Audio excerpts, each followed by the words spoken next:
Il a 70 ans et plus de la moitié de sa vie, il l'a passé en prison ici en France. C'est le militant communiste libanais Georges Ibrahim Abdallah, un infatigable soldat de la lutte pour la libération du peuple palestinien, une lutte qui se poursuit aujourd'hui encore contre la colonisation israélienne. Un documentaire lui est consacré, Fedayin, le combat de Georges Abdallah, qui retrace l'histoire de cet homme et à travers son histoire, celle du combat des Palestiniens pour leur libération du joug colonial israélien.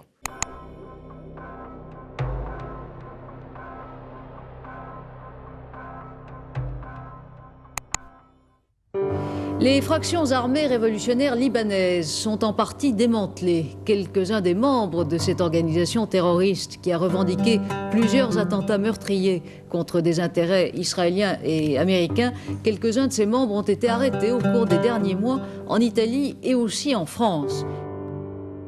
This is a period in which it became clear that if you were a struggler in the Arab world and you wanted to fight not only for the liberation of Palestine, but for the liberation of your people, well, being part of the Palestinian struggle and being part of the Palestinian revolution was a very important and critical way of doing so.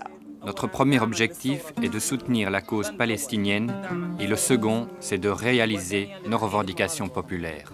Hundreds of thousands of Lebanese joined the Palestinian struggle. George Abdallah is significant because he joined the armed struggle and also outside Palestine and outside Lebanon. Il dit exactement combattant arabe. Je suis combattant arabe. إن شاء الله على كل بلد بيروحوا بيعملوا الثورة إن شاء الله.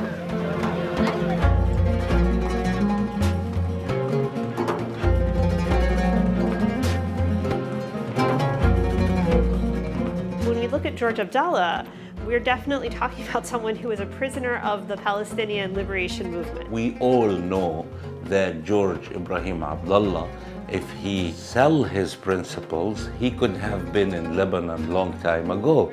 It's taking place because of the very nature of Israeli colonialism, apartheid, and occupation. الدولة اللبنانية ما عندها أي استعداد إنها تقول لا للأمريكي، إنها تقول لا للفرنسي.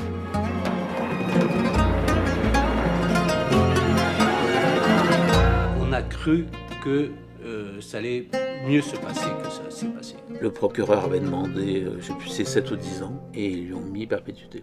Avec la complicité de journalistes français qui savaient pertinemment que les preuves qui étaient apportées par les services secrets étaient fausses. Toute espèce de ressemblance entre l'emprisonnement massif d'un peuple par l'État sioniste et l'emprisonnement depuis 35 ans de Georges par l'État complice n'est évidemment pas fortuite. Il faut qu'on continue de se battre pour la libération du peuple palestinien et de Georges. Les portes se referment. Dans quelques instants, le procès Abdallah pourra commencer. Aujourd'hui, nous allons parler de la lutte d'une vie de cet homme, une vie qui s'est toujours conjuguée avec la résistance palestinienne. Et pour cela, nous recevons Mathieu Jolan. Bonjour. Bonjour. Alors, vous êtes membre du collectif Vacarme Film qui a réalisé ce documentaire. Pour commencer, je voudrais qu'on revienne un peu sur ce qui se passe actuellement en Palestine, avoir votre sentiment, où il y a de nombreux affrontements qui ont eu lieu ces dernières semaines. Pour rappel, ça a commencé à la fin du mois de Ramadan. Depuis, plus de 250 Palestiniens sont morts et il y a eu de nombreuses expulsions de Palestiniens des faubourgs de Sheikh Jarrah à Jérusalem-Est. Quel regard vous portez là-dessus, sur ces derniers événements ? Ces derniers événements confirment deux choses. D'un côté, la continuité de ce qui a été débuté en 47-48, notamment à travers la Nakba et l'expulsion de près de 800 000 Palestiniens et Palestiniennes. Et donc le début de tout un plan de nettoyage ethnique qui se poursuit à travers ce quartier de Jérusalem et l'expulsion de ces familles palestiniennes. Et puis de l'autre côté, une réaffirmation de l'importance de la résistance palestinienne, de son unité, puisqu'on a vu que les Palestiniens et Palestiniennes de Jérusalem, mais aussi à travers toute la Cisjordanie, à Gaza évidemment, mais aussi les Palestiniens des territoires de 48 se sont mobilisés. Donc c'était une manière de réaffirmer la légitimité de cette résistance-là, la légitimité face à la colonisation israélienne, à une époque où on est plutôt sur des discours qui consistent à dire qu'il n'y a plus cette résistance, qu'elle est terminée, que le peuple palestinien ne se mobilise plus. À une époque aussi où on est plus sur un travail de normalisation dans les relations avec l'occupation israélienne. Donc c'est un peu une mise à mal de toute cette dynamique, une réaffirmation de la présence du peuple palestinien et de sa résistance. Alors, je le disais en introduction, votre documentaire, on parle de Georges Abdallah, pourtant il s'ouvre sur l'histoire de la colonisation israélienne, donc depuis 1948, vous l'avez dit, qui est donc l'année de la Nakba, donc la catastrophe où il y a eu plus de 700 000 Palestiniens qui ont été expulsés de leur terre. Pourquoi est-ce que vous avez décidé de consacrer une si grande partie de votre film à cette histoire?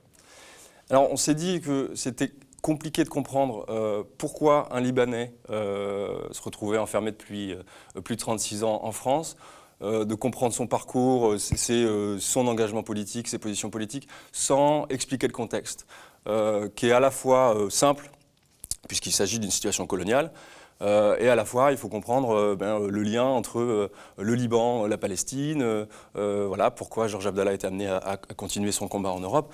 Donc c'était un jeu de faire des allers-retours entre la petite histoire, celle de Georges Abdallah, et la grande, pour recontextualiser donc l'histoire palestinienne, l'histoire de la constitution de la résistance palestinienne, pour comprendre tous ces enjeux. Ce documentaire, il contient beaucoup de témoignages, que ce soit donc de proches, de sa famille, de militants pour sa libération. Et ces témoignages, ils sont assez concordants sur une chose, c'est que c'est un homme très déterminé, qui va au bout de ses idées, qui continue encore de se battre aujourd'hui. Et c'est d'ailleurs ce qui lui vaut d'être emprisonné depuis si longtemps en France. جورج رجل صادق. جورج صلب جدا. جورج بيعطينا قوة بالرغم من انه هو بالسجن. نستمد منه. C'est une des caractéristiques fortes de tout prisonnier révolutionnaire, mais en particulier de Georges Abdallah, puisque il est de plus en plus présent, en tout cas la figure, au sein de la jeunesse libanaise, de la jeunesse palestinienne, et en Europe aussi, puisque la mobilisation pour sa libération, elle ne cesse de grandir. C'est parce que c'est quelqu'un qui continue de lutter, d'affirmer ses positions politiques depuis sa prison. Voilà, c'est ce qui en fait quelqu'un de toujours vivant, qui est toujours ancré avec la réalité d'aujourd'hui, les mouvements sociaux et les luttes actuelles.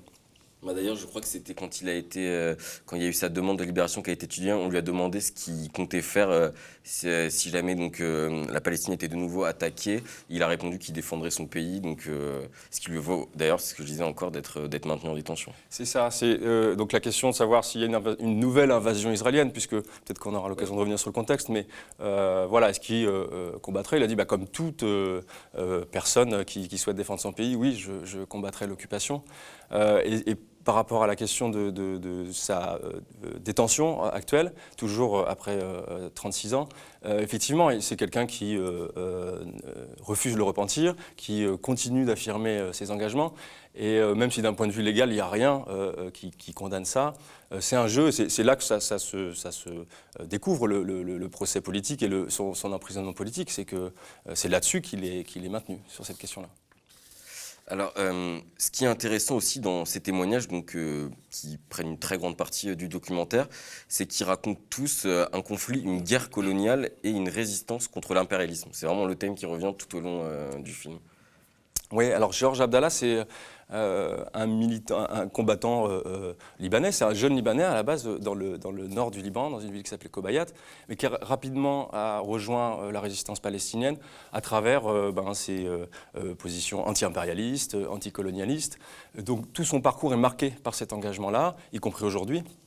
Et donc il est lié, les Palestiniens considèrent comme un des leurs, comme un des prisonniers palestiniens. Donc son anti-impérialisme et son anticolonialisme, c'est le terreau de son engagement sur tout son parcours et encore aujourd'hui en prison. Alors justement, on va parler un petit peu donc, de l'histoire de Georges Abdallah. Donc à la base, c'est un professeur libanais, un enseignant, donc qui n'est pas spécialement pauvre. Comment il en arrive à autant s'investir dans cette cause au point même d'aller habiter dans un camp de réfugiés qui sont des camps d'une extrême misère, quoi. Alors c'est justement ce contact avec... faut rappeler qu'après la Nakba, donc l'expulsion de entre 700 et 800 000 Palestiniens et Palestiniennes, une bonne partie est arrivée au Liban, ils étaient très nombreux, et se sont groupés dans des camps.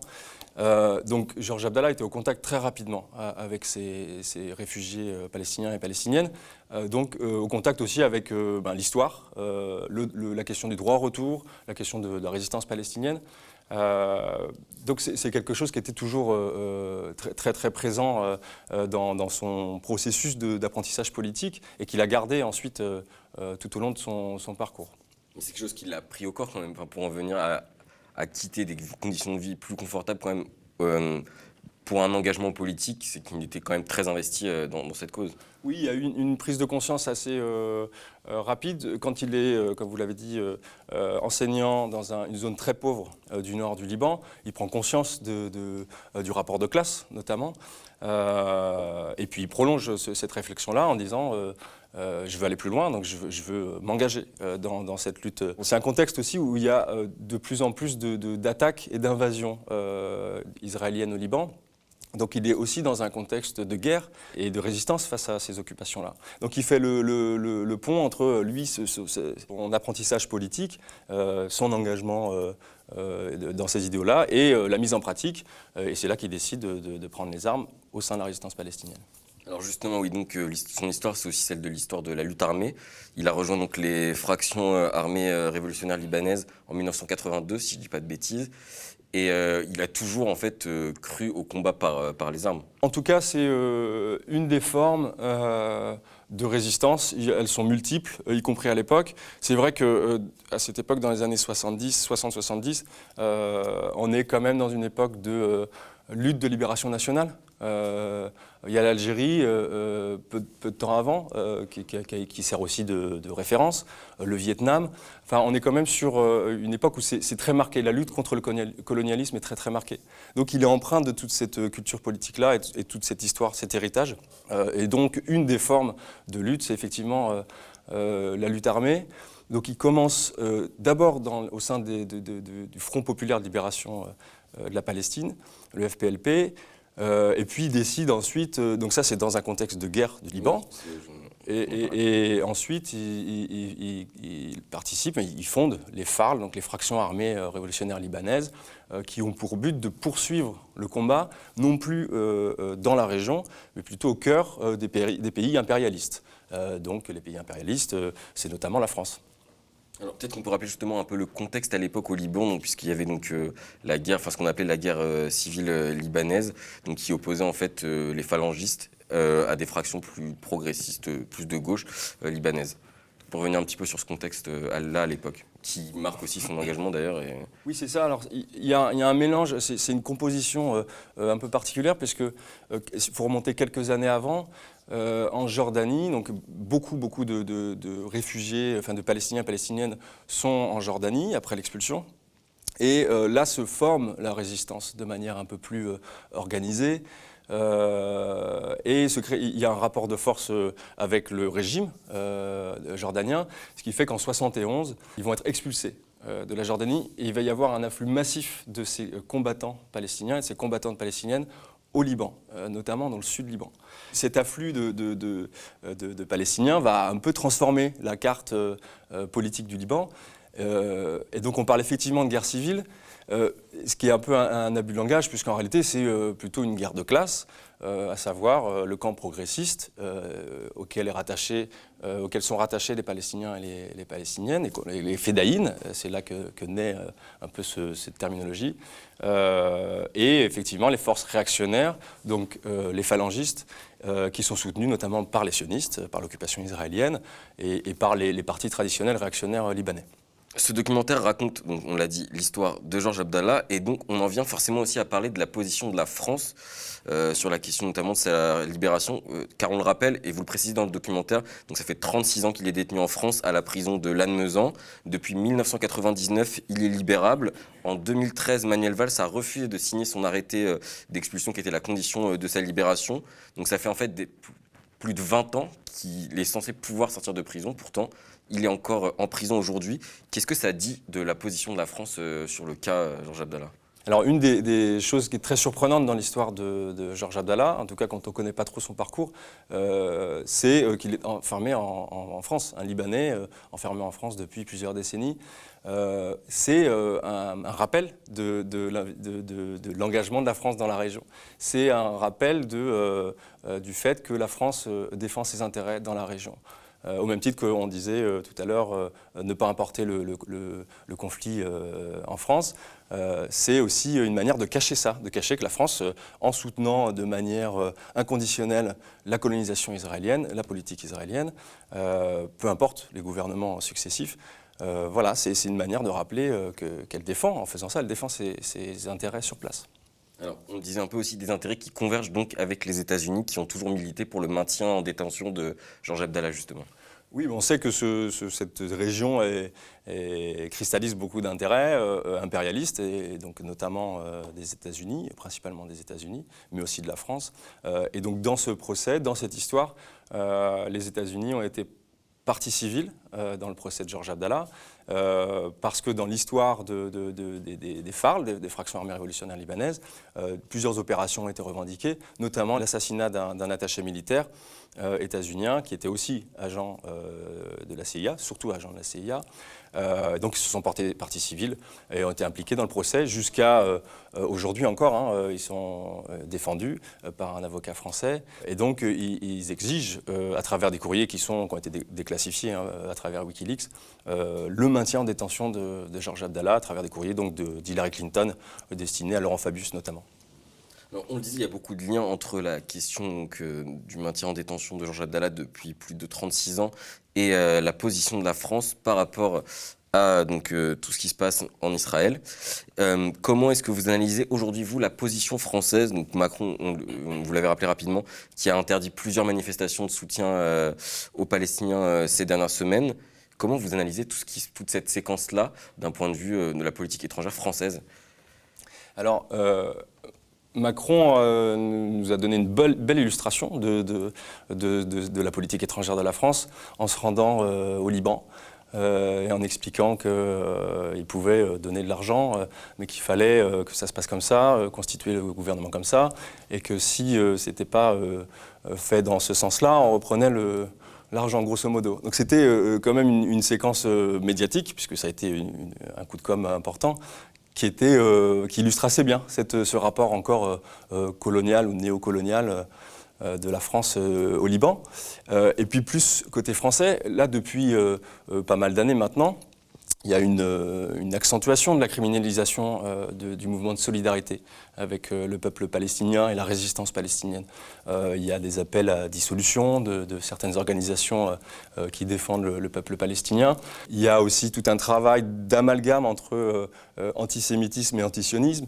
Tout ça, ça participe à une tentative de bâillonnement de la solidarité internationale. On a vu que ça avait fonctionné un petit peu en France avec l'interdiction. Si on regarde un peu plus loin, notamment au Royaume-Uni, aux États-Unis, il y avait des manifestations monstres de soutien à la résistance palestinienne. Voilà, la France est dans une position très très marquée encore, voilà, pour bâillonner le soutien à la Palestine. Alors ce documentaire, c'est aussi une manière de rendre hommage au combat des Palestiniens, en plus de celui de Georges Abdallah, finalement. Oui, c'est ça. L'idée, c'était vraiment le parcours de Georges Abdallah est complètement ancré dans l'histoire palestinienne et dans la résistance palestinienne. Donc, ça ne pouvait pas être autrement que de raconter son histoire à travers celle de la résistance palestinienne. À la fois, on ne peut pas comprendre, comme on disait tout à l'heure, son parcours et son engagement politique, sans comprendre de quoi relève son parcours. Merci Mathieu Jean d'être venu sur le plateau du Média TV pour nous parler donc du nouveau documentaire du collectif Vacarme Film sur Georges Abdallah qui s'appelle Fedaïn, le combat de Georges Abdallah. Merci. Merci.